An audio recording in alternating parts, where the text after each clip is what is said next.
8 characters who can beat Kaido. One piece में Kaido सबसे ज़्यादा स्ट्रॉन्गेस्ट कैरेक्टर हम लोग ने देखा था। मतलब ड्रेसरोसा के बाद इसको इंट्रोड्यूस किया गया था और स्टार्टिंग में इसका इंट्रोड्यूस एकदम धमाकेदार था। मतलब if is 1v1 always bet on Kaido वाला डायलॉग सुन के हम लोग ने बोला कि भाई इसको कौन हरा सकता है। तो इसका पावर्स हम लोग ने देखा कि ये बहुत ज़्यादा स्ट्रॉन्ग क्रिएचर है, बॉडी इसका एकदम खतरनाक मॉन्स्टर जैसा है, प्लस ये खतरनाक डेवल फूड को भी रखता है और ये वन पीस में कहलाता है strongest creature in the world. तो लेकिन वन पीस में 8 ऐसे कैरेक्टर्स है जो काइडो को हरा सकते हैं फाइट में। तो इस वीडियो को एंड तक ज़रूर देखना, क्योंकि अगर तुम एक वन पीस फैन हो तो तुम्हारे लिए वीडियो बहुत ज़्यादा इंपॉर्टेंट है। तो वीडियो को स्टार्ट करने से पहले मेरी छोटी सी रिक्वेस्ट है, चैनल को सब्सक्राइब जरूर कर लेना, क्योंकि ऐसी एनीमे रिलेटेड कंटेंट वीडियो आती रहती है। नंबर 8 पे मैंने रखा है अकाइनु साकाजुकी, मतलब अपना फ्लीट एडमिरल जो हमेशा गुस्सा करता रहता है। तो इसका पावर्स ये है कि इसके पास सबसे खतरनाक ऑफेंसिव डेवल फूड मतलब मैग्मा वाला फ्रूट है। अब ये डेवल फूड वन पीस में सबसे ज़्यादा ओपी डेवल फूड हो सकता है, क्योंकि सबसे ऑफेंसिव एबिलिटी है मैग्मा का, वो किसी को भी आराम से ख़त्म कर सकता है। और इसके बाद स्ट्रॉन्ग हाकी भी है, मतलब अगर तुम किसी टॉप टियर से 10 दिन तक लड़ाई करोगे तो तुम्हारा हाकी एकदम डेंजर लेवल का हो जाएगा, जो कि अकाइनु का हो गया होगा प्रोबेबली। और इसने अपना डेवल फूड को भी अवेकन कर लिया होगा, क्योंकि एक इतना ज़्यादा फाइट लड़ने के बाद तो ऑब्वियसली उसका डेवल फूड हो ही गया होगा अवेकन। और इसके पास सबसे ज़्यादा बेस्ट फीट है वन पीस में, मतलब 10 दिन तक 1v1 में हराना एक टॉप टियर्स को बहुत ज़्यादा डेंजर है और बहुत ज़्यादा ओपी वाला फीट है इसके पास। इसका स्ट्रेंथ इतना ज़्यादा है कि हम लोग ने माइनफोर्ड में देखा था कि व्हाइट बियर के अटैक को इसने पैर से रोक लिया था, मतलब सिर्फ एक ही लेग से रोक लिया था, जो दिखाता है कि इसका स्ट्रेंथ बहुत ज़्यादा है, मतलब ओल्ड व्हाइट बियर के लेवल पे है। वही बात करते हैं इसकी ड्यूरेबिलिटी और एंड्योरेंस की, तो इसने माइनफोर्ड में व्हाइट बियर का गोरा गोरा नोमी मतलब उसका क्वेक फ्रूट का एक अटैक को झेल लिया था और उसके बाद वो तुरंत उठ के व्हाइट बियर्ड को मार भी दिया। इसका एंड्योरेंस नेक्स्ट लेवल पे है, ये 10 दिन तक अवकीजी जैसे कैरेक्टर से लड़ सकता है, मतलब तुम समझ सकते हो इसका एंड्योरेंस बहुत ज़्यादा है और ये काफ़ी है काइडो को हराने के लिए। लेकिन ये फाइट बहुत ज़्यादा मुश्किल, मतलब बहुत ज़्यादा एक्सट्रीम डिफ होगा अकाइनु के लिए, क्योंकि काइडो भी जीत सकता है, अकाइनु भी जीत सकता है, लेकिन अकाइनु के पास चांस है काइडो को हराने का, because he is the fleet admiral for a reason. Number 7 पे रखा है the strongest swordsman in the world Hawkeye Mihawk, मतलब मीहॉक जो अपना वन पीस में सबसे ज़्यादा स्ट्रॉन्गेस्ट स्वर्डमैन कहलाता है और वो होगा ही क्योंकि वो स्ट्रॉन्गेस्ट स्वर्डमैन है। सबसे पहली बात तो ये सैंक्स का राइवल है, मतलब सैंक्स से कितना बार लड़ा होगा पता नहीं, और ये सैंक्स को हराया भी होगा और सैंक्स भी इसको हराया होगा। तुम सैंक्स को जानते हो, सैंक्स सबसे ज़्यादा स्ट्रॉन्गेस्ट कैरेक्टर माना जाता है, मतलब कितना उसको सबसे ज़्यादा स्ट्रॉन्गेस्ट कैरेक्टर समझते हैं अभी वन पीस में। तो तुम सोच सकते हो मीहॉक अगर सैंक्स से लड़ सकता है तो वो कितना ज़्यादा स्ट्रांग होगा।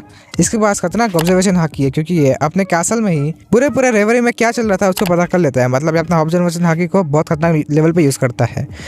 इसके बाद सबसे ज़्यादा स्ट्रॉन्गेस्ट आर्ममेंट हाकी है, मतलब ब्लैक बेल्ट होने के लिए तुम्हारे पास सबसे ज़्यादा स्ट्रॉन्गेस्ट आर्ममेंट हाकी होना चाहिए, तभी जाके तुम्हारा स्वॉर्ड ब्लैक हो जाता है, जो कि इसने जोरो को भी बताया था कि ये कैसे होता है। हम लोग ने सैंक्स का स्पीड देखा ही था किड से लड़ने टाइम की, कितना ज़्यादा फास्ट है। तो अगर मीहॉक सैंक्स से लड़ता है तो ऑब्वियसली उसको उतना फास्ट होना पड़ेगा सैंक्स के फाइट लड़ने के लिए, मतलब स्वॉर्ड वर्सेस स्वॉर्ड फाइट अगर हम लोग बात करें तो सैंक्स बहुत ज़्यादा फास्ट है और मीहॉक को सैंक्स से लड़ने के लिए उतना फास्ट होना पड़ेगा ही, तो वो बहुत ज़्यादा फास्ट होगा सैंक्स से इतना। और ये अभी तक अपना नेम अटैक को भी यूज़ नहीं किया है, मतलब इसका नेम अटैक तुम सोच सकते हो कितना ज़्यादा डेंजर होगा। डिवाइन डिपार्चर जैसा स्ट्रॉन्ग अटैक इसका हो सकता है। सबसे लास्ट बात, अगर जोरो और ओडिन काइडो को कट कर सकते हैं तो मीहॉक क्या कर सकता है। तुम सोच सकते हो मीहॉक का स्टूडेंट जोरो काइडो को कट कर दिया था, तो मीहॉक उसका टीचर काइडो का क्या हाल करेगा। तो ऑब्वियसली अपना स्ट्रॉन्गेस्ट स्वर्ड्समैन काइडो को हरा सकता है।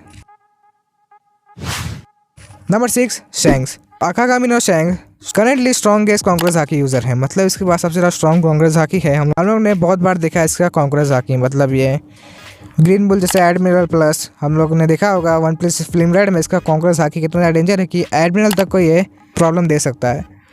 इसने अपना ऑब्जर्वेशन हाकी से किड के अटैक उसके पूरे फ्लीट को कितना ज़्यादा डैमेज करेगा उसने पूरा देख लिया था, मतलब इसका ऑब्जर्वेशन हाकी इसको कितना देर तक देखने देता है।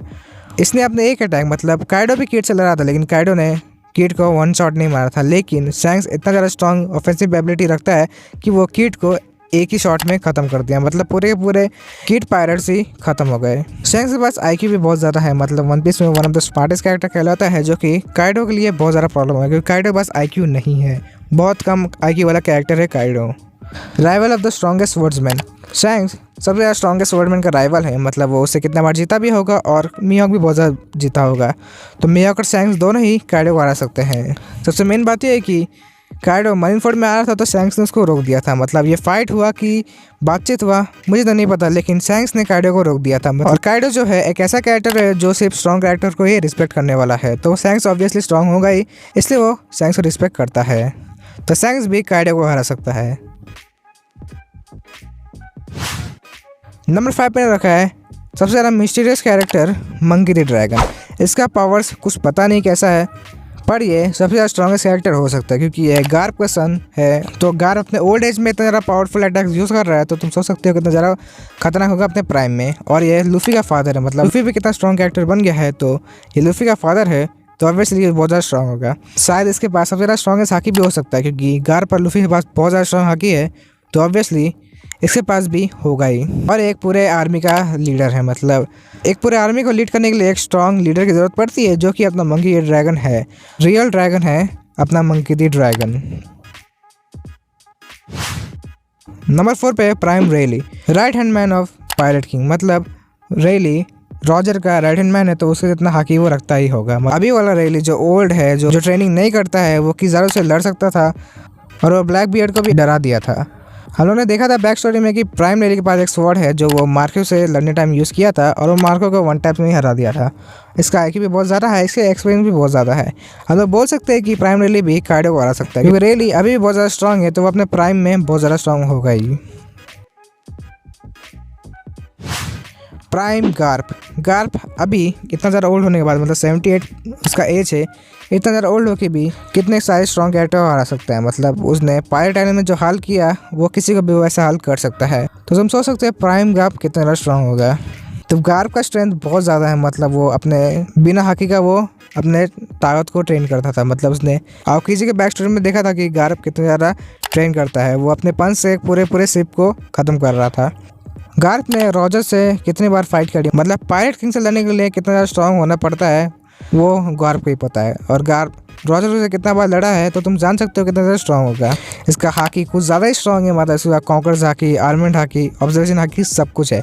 और इसका आर्मेंट हाकी से वो गैलेक्सी इम्पैक्ट के साथ स्ट्रॉन्ग अटैक भी यूज़ कर सकता है। और इसके बाद एक्सपीरियंस भी बहुत है। ऑब्वियसली एक महीने होने की वजह से इसने कितने सारे पायरेट से लड़ाई की होगी, और ये वाइट बियर्ड, रॉजर कैरेक्टर से लड़ाई किया है, तो ऑब्वियसली इसके बाद बहुत ज़्यादा एक्सपीरियंस होगा ही। तो गार्प भी अपने काइडो को हरा सकता है। नंबर 2 पे प्राइम वाइट बियर्ड जो ओल्ड था माइनफोर्ड में, उसने क्या हाल कर दिया। तो तुम सोच सकते हो प्राइम वाइट बियर्ड कितना ज़्यादा स्ट्रॉन्ग होगा। स्ट्रॉन्गेस्ट डेविल फूड, मतलब इसका डेविल फूड ऐसा माना जाता है कि वो पूरे वर्ल्ड को डिस्ट्रॉय कर सकता है, क्योंकि इसका सिर्फ डेविल फूड इतना ज़्यादा पावरफुल है। और वाइट बियर्ड जैसे स्ट्रॉन्ग कैरेक्टर के पास अगर ये होगा तो तुम जान सकते हो क्या हाल होने वाला है। ओपी हाकी, ऑब्वियसली रॉजर से लड़ने के लिए तुम्हारे पास बहुत ज़्यादा स्ट्रॉन्ग हाकी होने चाहिए, जो कि ऑब्वियसली वाइट बियर्ड के पास था। राइवल ऑफ पायरेट किंग, मतलब रॉजर का राइवल था वाइट बियर्ड, जो रॉजर से कितने बार लड़ाई किया होगा, कितने बार जीता होगा, कितना बार हारा होगा। सबसे ज़्यादा मोस्ट इंपॉर्टेंट बात यह है कि वो रॉक्स पायरेट में था, मतलब रॉक्स पायरेट में काइडो भी था और वाइट बियर्ड भी था, और दोनों एक दूसरे को बहुत पहले से जानते हैं। और माइनफोर्ड में सब कोई बोल रहा था कि काइडो वाइट बियर्ड से लड़ने जा रहा था, पता नहीं क्यों, क्योंकि वाइट बियर्ड अपने प्राइम में नहीं था। तो तुम सोच सकते हो काइडो कितना ज़्यादा इंटरेस्टेड है वाइट बियर्ड में, पर वाइट बियर्ड अपना प्राइम वाइट बियर्ड काइडो को आसानी से हरा सकता है। नंबर 1 पे obviously the king of the pirate gold D Roger. अभी तक हमने जितना भी हाकी देखा है, प्राइम रॉजर के पास सबसे ज़्यादा स्ट्रॉन्गेस्ट हाकी है, मतलब शैंक्स से भी ज़्यादा strong hockey. Obviously king of the pirate सबसे ज़्यादा स्ट्रॉन्ग इसको होना ही चाहिए, क्योंकि किंग ऑफ द पायरेट्स बनना इतना आसान नहीं है। ये इतना ज़्यादा स्ट्रॉन्ग था कि वाइट बियर्ड जैसे स्ट्रॉन्ग कैरेक्टर, मतलब उसके पास डेविल फूड था, हाकी था और उसके पास स्ट्रेंथ भी था, उससे भी वो ड्रॉ लड़ता था। Roger, Garp, white beard, Sengoku, ये सब कैरेक्टर से भी लड़ाई करता था। और काइडो रॉजर को भी रिस्पेक्ट बहुत ज़्यादा करता है, क्योंकि टॉप 5 कैरेक्टर जो बहुत ज़्यादा रिस्पेक्ट करता है उसमें रॉजर भी था, वाइट बियर्ड भी था। सबसे मेन बात यह है कि रॉजर बीमार होने के बाद भी वो वाइट बियर्ड जैसे स्ट्रॉन्ग कैरेक्टर से ड्रॉ में लड़ाई किया, मतलब वो दोनों 3 दिन लड़ाई किए, लेकिन दोनों का ड्रॉ हो गया, जबकि वाइट बियर्ड अपना प्राइम में था और रॉजर बीमार था। तभी भी रॉजर ने वाइट बियर्ड को ड्रॉ कर दिया। रॉजर सिक नहीं होगा तो वो कितना ज़्यादा स्ट्रॉन्ग हो सकता है, और रॉजर काइडो को हरा सकता है, क्योंकि ऑब्वियसली अभी तक वो सबसे ज़्यादा स्ट्रॉन्गेस्ट कैरेक्टर है वन पीस का।